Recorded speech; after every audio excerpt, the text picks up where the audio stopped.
یہاں پر اس وقت کچھ لوگوں کو مغالطہ ہے کہ آخر یہ شب برات کا ثبوت کہاں سے ہے، شب برات کہاں سے ہے۔ اول چیز تو یہ ہے کہ ہم نے جب سے آنکھ کھولی تب سے، ہمارے باپ داداؤں نے تب سے آنکھ کھولی تب سے، ان کے باپ داداؤں نے آنکھ کھولی تب سے ہم دیکھ رہے ہیں کہ ہمارے اسلاف مسلسل شب برات کو مناتے چلے آ رہے ہیں۔ یعنی جو دور رسالت سے قریب سے قریب تر تھا، اس دور میں شب برات کو منایا جاتا تھا۔ یعنی 15ویں شب کو اللہ تعالی کی عبادت کی جاتی تھی، نوافل کا اہتمام کیا جاتا تھا، رب کی بارگاہ میں توبہ اور استغفار کیا جاتا تھا۔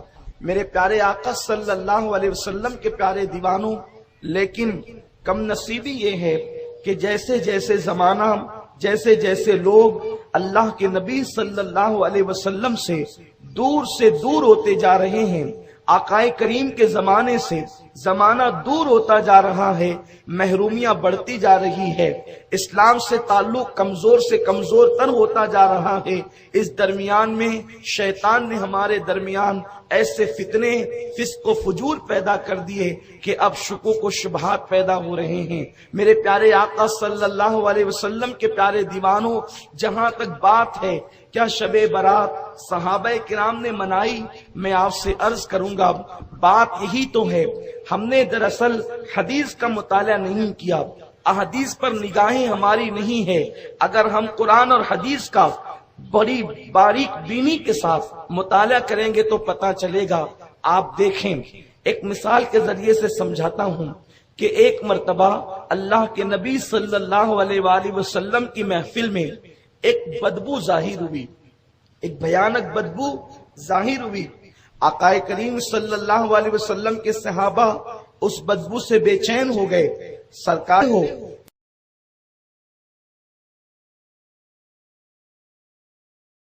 یہ بدبو کس چیز کی ہے؟ یہ جو بدبو آ رہی ہے یہ کس چیز کی آ رہی ہے؟ صحابہ نے عرض کیا اللہ جانے اور اس کا رسول جانے۔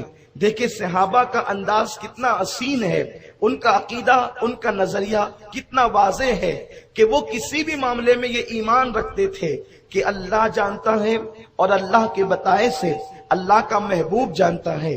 اس لیے کہ جب کسی کو یار بنایا جاتا ہے تو اس سے ذات نہیں چھپائی جاتی تو بات کیا چھپائی جائے گی۔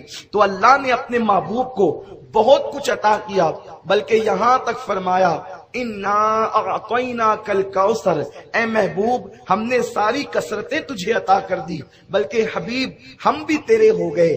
آپ غور فرمائیں، جب خدا ان کا ہو جائے تو اب دنیا کی کون سی چیز ہے جو مصطفیٰ جان رحمت کی نہیں؟ تو آقا کریم صلی اللہ علیہ وسلم کے سوال کرنے پر میرے صحابہ یہ بدبو کائے کی ہے؟ صحابہ نے عرض کیا آقا اللہ جانے اور اس کا رسول جانے۔ تو میرے آقا فرماتے ہیں یہ بدبو ایک غیبت کرنے والے کی بدبو ہے، غیبت کسی نے کی ہے اسی کی بدبو ہماری محفل میں ظاہر ہوئی۔ اب میں آپ سے پوچھتا ہوں، رسول اللہ صلی اللہ علیہ وسلم کی یہ صحیح حدیث، اس پر کسی کو کوئی کلام نہیں، آپ فرما رہے ہیں کہ یہ بدبو کی غیبت ہے۔ جیسے ہمارے درمیان کوئی کچرے کی کنڈی کو اکھاڑ دے تو بدبو آتی ہے، گٹر صاف کی جائے تو بدبو آتی ہے، اس وقت غیبت کی بدبو آئی، آج غیبت کی بدبو نہیں آتی۔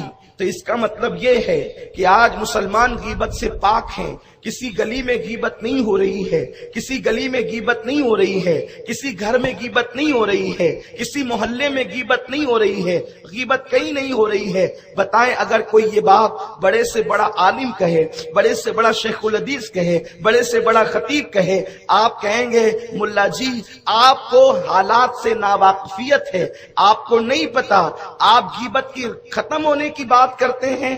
ارے کل تک جو قوم غیبت سے روکتی تھی آج وہی اہل جبہ و دستار غیبت میں مبتلا ہیں، کل تک کہ عورتیں غیبت کرتی تھی آج مرد بھی غیبت میں مبتلا ہیں۔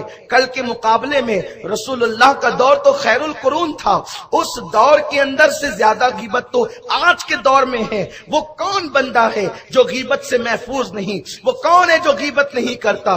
غیبت کی ڈیفینیشن اتنی ہے کہ کسی مومن مومن کے پیٹ پیچھے اس کے بارے میں ایسی بات کریں کہ اگر آپ اس کے منہ پہ کرتے تو اس کے دل کو تکلیف پہنچتی، اسی کا نام غیبت ہے۔ میرے پیارے آقا علیہ السلام کے پیارے دیوانوں، بتاؤ دنیا میں غیبت ہو رہی ہے کہ نہیں ہو رہی ہے؟ بتاؤ دنیا کے اندر غیبت ہے کہ نہیں ہے؟ گھر گھر غیبت عام ہے، گھر گھر جو ہے محلہ محلہ غیبت عام ہے، بلکہ اب تو اللہ کے گھر میں بیٹھ کر بھی غیبتیں ہوتی ہے، مسند درس پر بیٹھ کر بھی غیبت ہوتی ہے۔ پھر مجھے بتاؤ وہ بدبو کیوں نہیں آتی جو رسول اللہ کی محفل میں آئی تھی؟ وہ محفل رسول میں جو بدبو آئی تھی وہ آج کی محفلوں میں کیوں نہیں آتی؟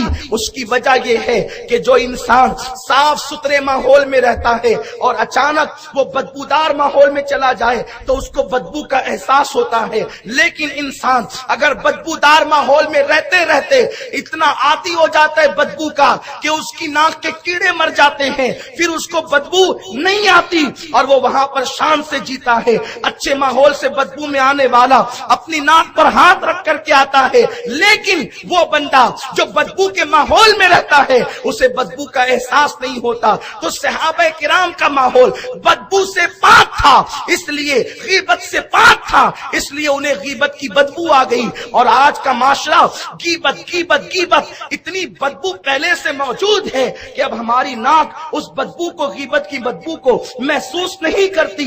تو اب یہ کہنا کہ صحابہ کی محفل میں غیبت کی بدبو آئی تھی، اگر آج بدبو نہیں آتی تو میں نہیں مانتا کہ دنیا میں غیبت نہیں ہوتی۔ اب اس حدیث کو سامنے رکھیں، اس کی تشریح کو سامنے رکھیں۔ اب یہ کہنا کہ کیا صحابہ نے مسجد نبوی سجائی تھی، کیا صحابہ نے شب برات منائی تھی؟ نادان مجھے ایک رات ایسی بتا دے کہ جس رات میں صحابہ نے مصلی پر بیٹھ کر اللہ کی بارگاہ میں آنسو نہ بہائے ہوں۔ کوئی ایک رات ایسی بتا دو کہ جس رات صحابہ نے نوافل نہ پڑھے ہوں۔ ایک رات ایسی بتا دو جس رات صحابہ نے قرآن کی تلاوت نہ کیے ہو۔ صحابہ کی رات و دن کو قرآن یوں بیان کرتا ہے، اللہ اکبر، رات و دن کو یوں بیان کرتا ہے۔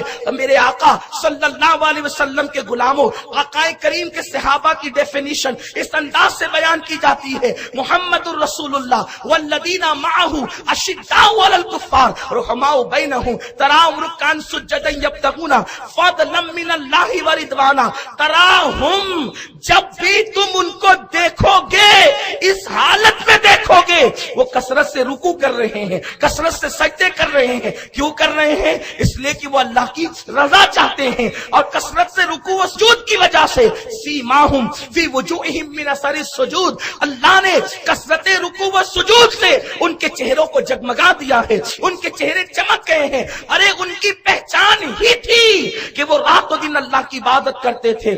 رات و دن تو یوں بیان کیے، اور ان کے لمحے لمحے کو قرآن بیان کرتا ہے، الذین یذکرون اللہ قیاما وقعودا وعلی جنوبہم ویتفکرون فی خلق السماوات والارض ربنا ما خلقت هذا باطلا سبحانک فقنا عذاب النار۔ صحابہ کے لمحے لمحے کو قرآن جو کہتا ہے، رات و دن تو اپنی جگہ ہے کہ وہ کھڑے ہوتے ہیں تو اللہ کا ذکر کرتے ہیں، وہ لیٹتے ہیں تو اللہ کا ذکر کرتے ہیں، وہ بیٹھتے ہیں تو اللہ کا ذکر کرتے ہیں، وہ کروٹیں لیتے ہیں تو بھی اللہ کا ذکر کرتے ہیں۔ ان کی ہر رات شب برات تھی، ان کی ہر رات شب برات تھی۔